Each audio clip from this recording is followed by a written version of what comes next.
In a world where challenges are generally difficult to overcome, many of us struggle to get on from day to day. But such struggles have not kept two people from falling in love with each other. Recently, some members of the press fraternity who were on their daily rush for news coverages had chanced upon a couple at Don Bosco Square, LAITUMKHRAH, who led each other by the hand as they struggled to cross from one side of the road to the other. On seeing this, the reporters rushed to the aid of the couple, whom they noticed to be completely visually impaired. Later, it was learned that the couple had travelled on their own all the way from MAWNGAP, East KHASI Hills to Shillong. While speaking to reporters,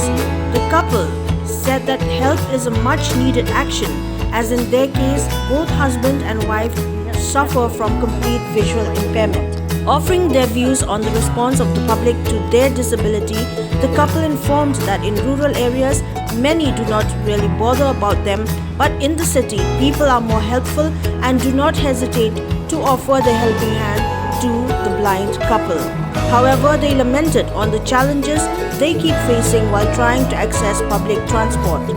At times, drivers are reckless and even shout at the couple while they cross the road. Also, the two informed that till date, there is no grant or any sort of financial aid from the government to their problems. Kinihar hiyo. Ma, wat cubai kelir ma. Ma, wat cemdah.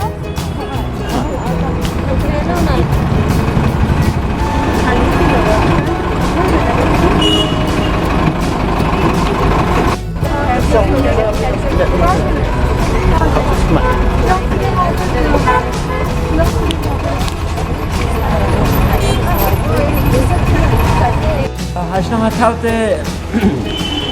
dalam komunitas pengampat ya kendur benda ilok te ya email hasnang te di Arab menku bintah terus ing kong rehadam kutoki kuntai dari mentah pengala kendur ilok te ngisu ya syong komunitas nama hasnang ilok lu dan jika bendera lakukan dari badan jika bendera hasnang ilok lu nganang ni bentuk iradam ane I tersol ane I muli kentah kemudian yo bam kentah Tekum kunu pia impar kata hoi di de hoi kumna sarkar kadon kan kecing yarap kenika CM skim kumtu leba taru lok isu aitan serspasi benai de ka kenika kam spasi ru kenika NRIGS ru betul yo betul ini yo tambalong kadon pada tidak pentrem kenaru dan di pentre dan di bawah pentre long kata long pun hibangi kami yo ya ka bisa de habaya dai kenika CM skim ru aji sang ngakwa hiban kentiu ke serkar ba nomor hoi aji saki ai tang serspa andre tang menta bola dengi tang juga otak tak istipar bangin panggil aja ru sesepak om dam de kentu serkar ba jadi salah dalam komunikasi kakak hap penkiu mo kan bakal nomor komaki kui kejalar ulah penkiu ya kenika CM skim yang tiba dina kabay day bangay kendu berite habis sisa mensua tengah lagi